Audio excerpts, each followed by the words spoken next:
What does poverty mean to you? Initially, I thought of replying the opposite of wealthy. But it also means sadness, sickness, hunger, because these are things that has a knock-on effect if you're poor. And it sometimes means sleeplessness and homelessness. Me, myself, I'm in poverty. So what they give me, I have to try to divide that £10, £5 to manage until next week I get it. But you don't manage. Sometimes, like now, I've walked from all the way down there because I can't afford to pay my pass. I can't go on a job without any money, so I have to walk.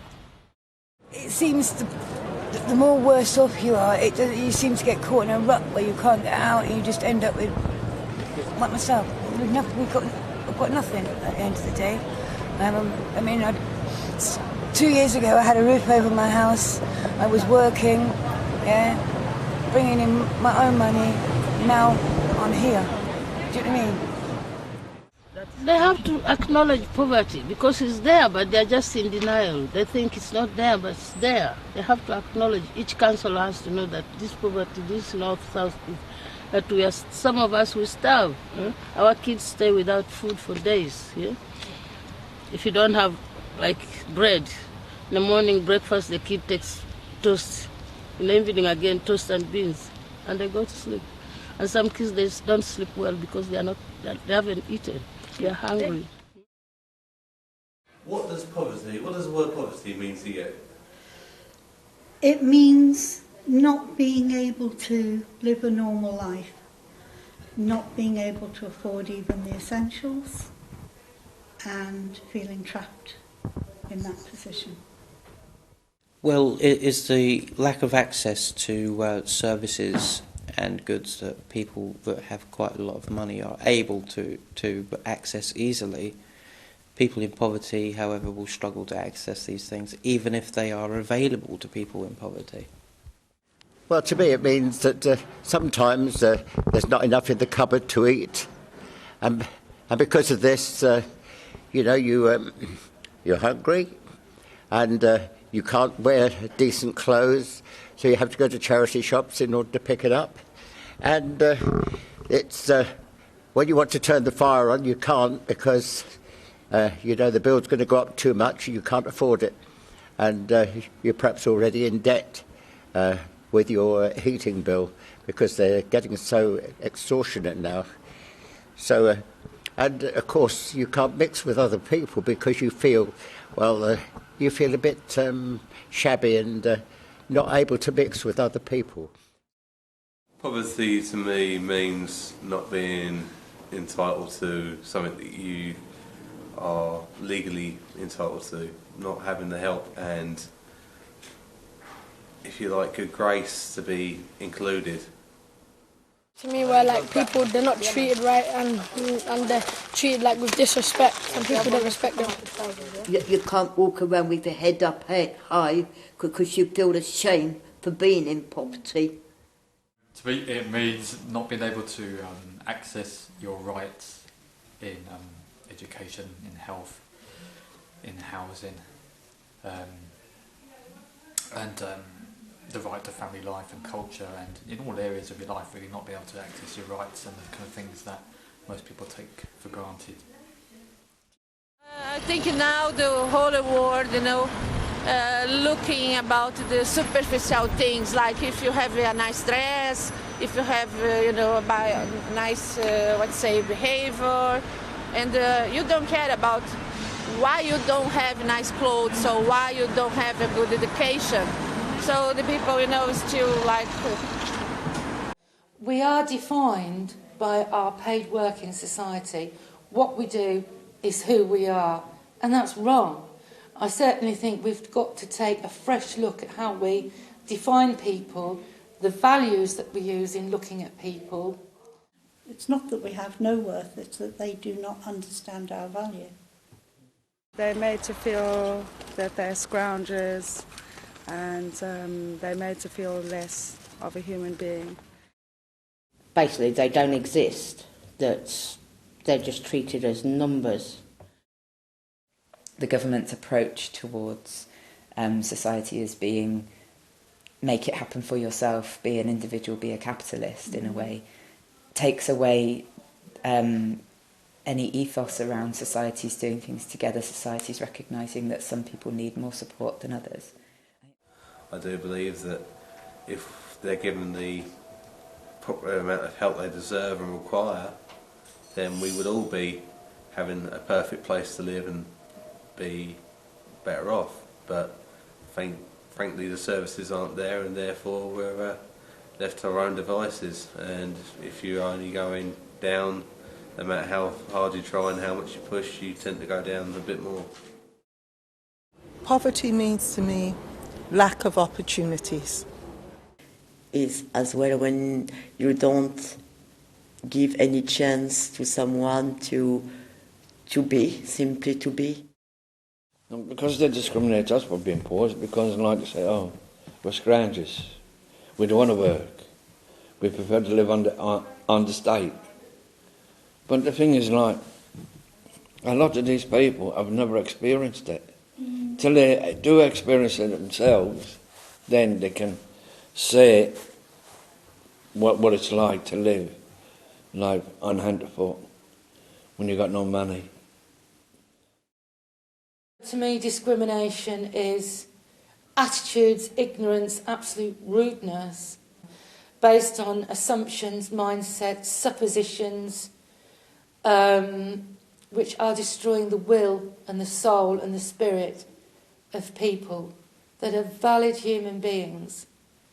And it's a crime. It's a crime against humanity. Like if you got people on the street, people look down at them, give them dirty looks, sorry for the French, slagging them off. No one should be discriminated against, whether you're poor or whether you're rich. I know about it, I've experienced this, when people know you're from a certain area and they instantly look at you different. Not necessarily on how you look or whatever you have, it's just where you're from is like a bad place or not as good as, let's say, another person. So when you could get a job, another person, they'll just pick them over you because they went to a better school, those kind of things. The government's saying, well, all these that are in poverty, we need to get them out of off benefits, blah, blah, blah, disabled, whatever, that are in poverty, get them a job. How are they going to do it if they don't put training staff to help them to do it? Job centres or anywhere you go, it always says, you need experience, you need experience. But what about you haven't got that experience?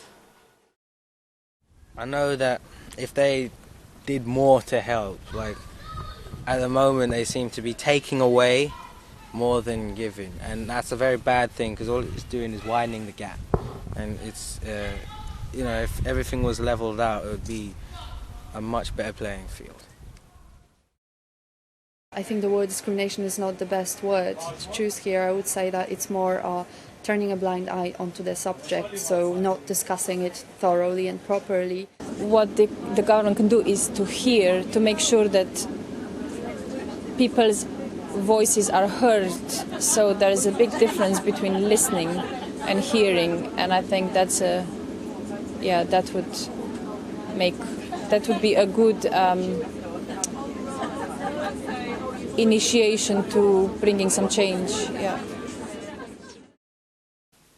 Well, if the governor listened to people, yes, but they're not listening to us, are they? No. I mean, you could go on march, you could put posters up, you could scream and shout, but the governor's not listening. No, they're not. I think because people are suffering and the government should really try to help them. Why can't the situations of people be put to one side and people talked to and engaged with and recognised as a human being with valuable feelings, emotions, ideas that can contribute to society? So all people have to do in power is to be empathetic to how the harsh realities of what they're having to live affects them. And that is a point of connection that will relieve the strain, the pressure, the anger, they can then begin to move forward and work together to build relationships. And it's something terrible what the politicians should consider, and it should be like a good paragraph, you know, to bring up in the House of Lords to discuss. Probably looking into invest more in people, in society, rather than reconstructing special parts of London, spending hundreds of millions for buildings which have been here for a long, long time. I think the government has a lot of power in how they distribute their finances and their resources. If they spent as much money supporting families to access services or to access education as they did on making posters that basically portrays people as being criminals, and if they spent that money on actually supporting people, then I think that's a really poor choice of how to spend money, basically. So I think those people in power need to start thinking about not just kind of what it costs to tackle poverty, but what it costs to not do anything about poverty. So what it's going to cost in housing, in social services, in health, in prisons and everywhere else if you don't do anything about poverty and have a rising inequality as we have at the moment. The statutory bodies that are in place need to be seriously looked at and overhauled for them to actually make a dramatic effect. I don't believe that the statutory bodies that are in place now have been designed correctly. I think by creating opportunities for people so that they have steps on how to work their way out of poverty is important. There are not enough facility to help to going back to work. But what you hear about the government saying parents are lazy, they are just after the benefit, which is not the reality. When you go there, what facility according to the child care do they have? According to your job hour, is very limited and it's very expensive. They really need to do something about it. This is why, as a parent with education, even though I've tried to run away from poverty, but the system is not allowing me to do it. Most people really just want the opportunities to get out of poverty. What I believe is there should not be any sort of difference between rich and poor. Everybody should be treated on equal level, right? And this is how we can bring peace in our society. Yeah. We all should help each other. You know, if everybody helps each other, and that's the only way probably could end. Otherwise, it's not going to end by the government's talk, is it? Everybody's got to get all together and work together. You know, challenging what's unjust and unfair, and getting together with other people to fight those injustices. No one can do it on their own. We can all rant and rave on our own. No one's going to take any notice. It's only when we all get together. You shouldn't just take people for what they are at the end of the day. You should listen to both sides of every story, because, do you know what I mean? We're not horrible, nasty people as people that sit out here and ask for a little bit of help from everybody else. You know what I mean? The government can encourage people to change their ways, but at the end of the day, we have to change our hearts. We know ourselves, because peace does come from within. So if you're peaceful within yourself, you can spread this peace among your fellow men, so that we can all have a better quality of life. And I may hasten to add that it's not easy to have that peace when poverty prevails. It's not. It's hard work, isn't it? It is indeed. If you're hungry and you have no shelter, it's difficult to have peace.